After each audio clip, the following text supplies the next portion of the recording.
যদি কোনো কারণে দেখেন আগুনের কালার পরিবর্তন হয়ে গেছে, নীল মানে নীলচে ভাবটা নাই, তাহলে আপনাকে খেয়াল করতে হবে গ্যাসের সিলিন্ডারে কোথাও লিক আছে। এখন লিকটাকে তো আপনাকে সারাতে হবে। কিভাবে লিকটা বুঝবেন যে লিক কোথায় আছে? আমরা যে হুন্ডার চাকা লিক হয়েছে না, টিউব কি করে ওই লোকটা কি করে পানি দেয়। আপনি ঠিক সেই কাজটা করবেন, পানির সাথে সাবান মিশ্রিত করবেন। সাবান বা শ্যাম্পুটা ভালো হয় না, সাবানটা ভালো হয়।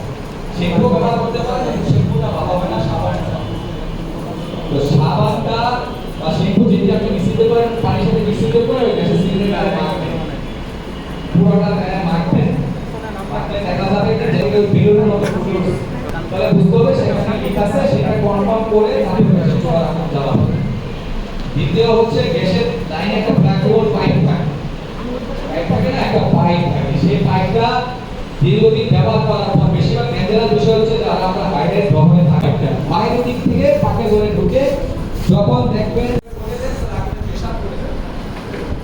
তাহলে আমার বিষয় হচ্ছে আরেকটা, যেটা হচ্ছে গ্যাসের সিলিন্ডারের গায়ে দেখবেন খোদাই করা মেয়াদ লেখা থাকে, খোদাই করা মেয়াদ লেখা থাকে, যেটা কতদিন পর্যন্ত সিলিন্ডারের মেয়াদটা আছে এটা আপনারা খেয়াল করবেন। কারণ সিলিন্ডার ব্যবহার করতে করতে সিলিন্ডার যেটা বড় জঙ্গলে লাগে স্বতঃস্ফূর্ত ফরেস্ট ফায়ার যেটাকে বলা হয়।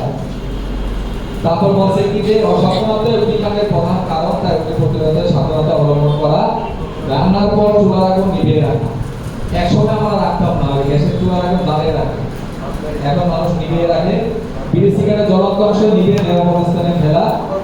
বিড়ি সিগারেট আমরা সবাই খাই বা অনেকেই পান করি, নিজের মধ্যে। এবং চতুর্থটা হচ্ছে কাজ সার্ভিস আসার আগে নিজের চেষ্টা করুন। ঠিক আছে, দেখেন তারপরে যেটা বলা হয়েছে, দেখেন যদি পরনের কাপড়ে কখনো আগুন লাগে কখনো দৌড় দেওয়া যাবে না। সবসময় মনে রাখতে হবে দৌড় দিলে অক্সিজেনের পরিমাণ বেড়ে যাবে, আগুন হয়ে যাবে। সেই ক্ষেত্রে আপনাকে কি করতে হবে? নাক মুখ চোখ ঢেকে গড়াগড়ি দিতে হবে, তাহলে আগুনটা দেখবেন নিভে যাবে। যে জায়গাটা নিরাপদ সেখানে নাক মুখ চোখ ঢেকে আপনাকে গড়াগড়ি দিতে হবে।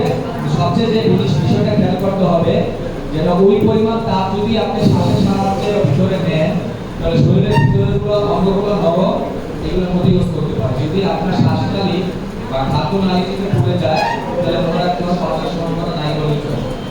তাহলে আপনার শ্বাসনালী, খাদ্যনালী, চোখ না থাকলে দুনিয়া অন্ধ। এই জিনিসগুলো আপনি সেভ করার জন্য এই দুই হাত দিয়ে নাক মুখ চোখ ঢেকে রাখতে হবে।